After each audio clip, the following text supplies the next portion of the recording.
School ശുചീകരണ പാചക തൊഴിലാളി കോൺഗ്രസ് INTUCയുടെ നേതൃത്വത്തിൽ വിദ്യാഭ്യാസ ഡെപ്യൂട്ടി ഡയറക്ടർ ഓഫീസിലേക്ക് മാർച്ച് നടത്തി. തൊഴിലാളികളോടുള്ള സംസ്ഥാന സർക്കാരിന്റെ അവഗണനയ്ക്കെതിരെയായിരുന്നു പ്രതിഷേധം. PC വിഷ്ണുനാഥ് MLA ഉദ്ഘാടനം ചെയ്തു.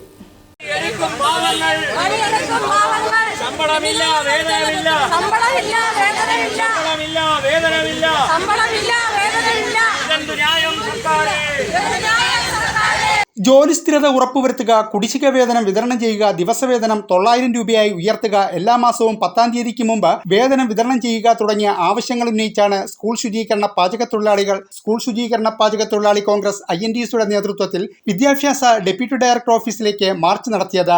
പ്രതിഷേധം PC വിഷ്ണുനാഥ് MLA ഉദ്ഘാടനം ചെയ്തു. സ്കൂൾ ശുചീകരണ പാചക തൊഴിലാളി ജീവനക്കാരുടെ പ്രശ്നങ്ങൾ നിയമസഭയിൽ ഉന്നയിക്കുമെന്ന് PC വിഷ്ണുനാഥ് MLA പറഞ്ഞു. 5-6 മാസങ്ങൾ കുടിശ്ശികയാണ്, ഇപ്പോൾ തന്നെ 4 മാസം കുടിശ്ശികയായിട്ടുണ്ട്.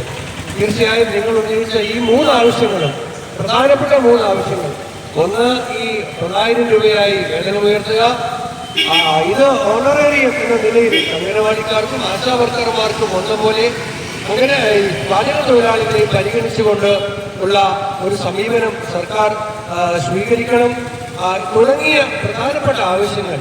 ആ ആവശ്യങ്ങൾ വരുന്ന നിയമസഭാ സമ്മേളനം ഒരു മാസം ചേരുന്ന ഒരു 28 ദിവസമുള്ള നിയമസഭാ സമ്മേളനമാണ്.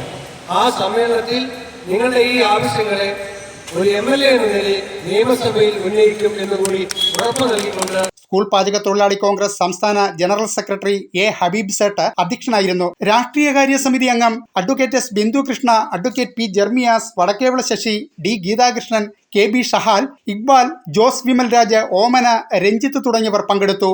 ന്യൂസ് ബ്യൂറോ, കൊല്ലം.